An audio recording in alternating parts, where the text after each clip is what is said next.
Okay, first of all, I'd like to thank everybody for allowing me to be here and speak, because I think that there's a lot of misunderstandings about this case, and people come to a lot of conclusions about what the case is, what was decided the case, what the ramifications of those decisions are, and where I am in the whole case, whether I should go forward or not, and what decisions I'm faced with. And so I want to clarify some of those things so that our community knows from the horse's mouth what's going on here overall. I'm not going to go through the whole history of the case because I just feel like it's way too long.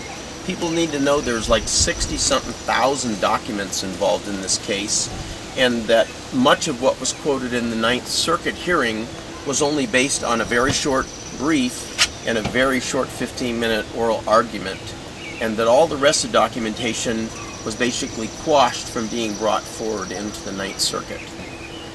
I'd like to say that I'm very disappointed, obviously, in the ruling, because there's a huge amount of discrimination going on in the California Department of Corrections and in the California system.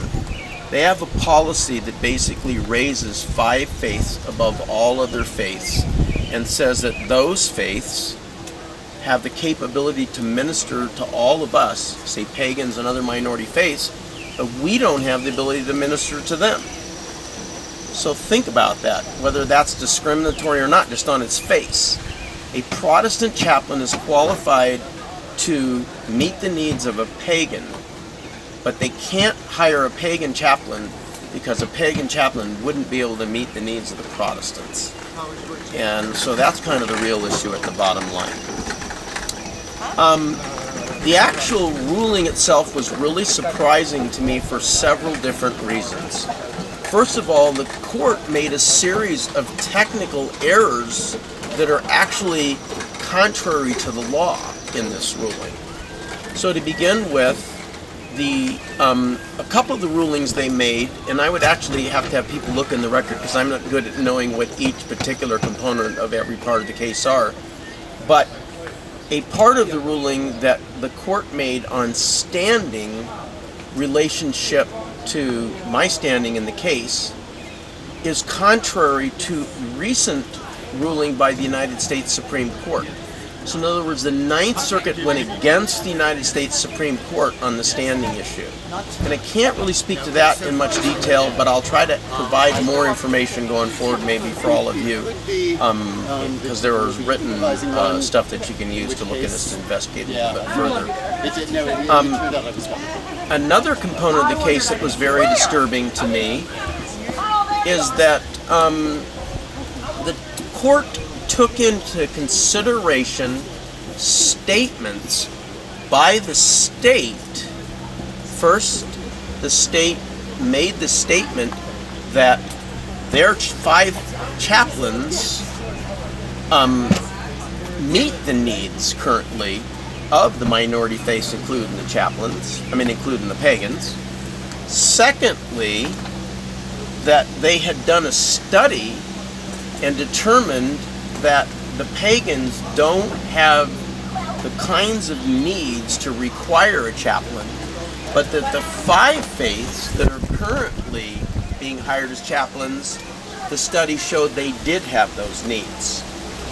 I find their ruling based on that extremely perplexing, since in the oral arguments, which was verified by the state itself, the state admitted to committing perjury on that issue in the case.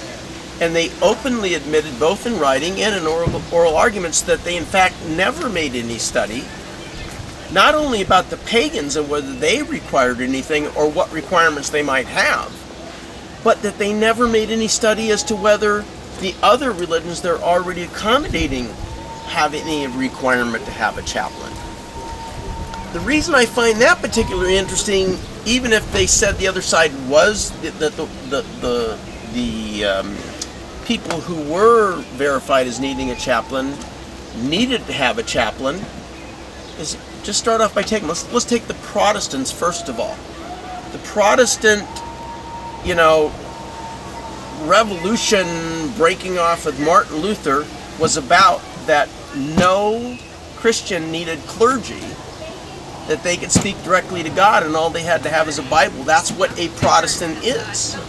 So the whole concept of Protestant is a person doesn't have to have a chaplain or a minister or anybody. So the idea that they could find that it's required by their faith is ridiculous, since their particular faith is specifically, based on exactly the opposite premise. So I can't imagine who would have said that. But there are no witnesses, no experts, nobody ever testified. There's been no testimony in this case at all.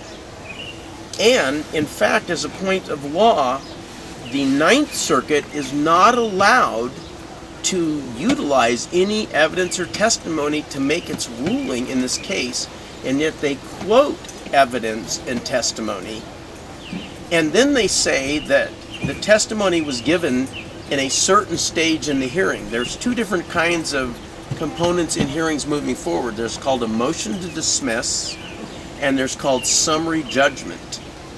And the court transposed or reversed the actual two kinds of hearings that did take place. And the hearing that they quote, that the testimony comes from and allows it to go forward, is a hearing we never had. So just for technical reasons, the court's already made an error that makes it so the whole thing can get thrown out, because they're quoting something that they don't have the capacity to quote on because it never happened. And so just on that, we could move forward to having the whole thing thrown out and hear it again. But I think there's another more important component to what happened in this hearing. I really think that the court didn't really review these documents. And I hate to say that, I don't know how they work. I can't say they didn't.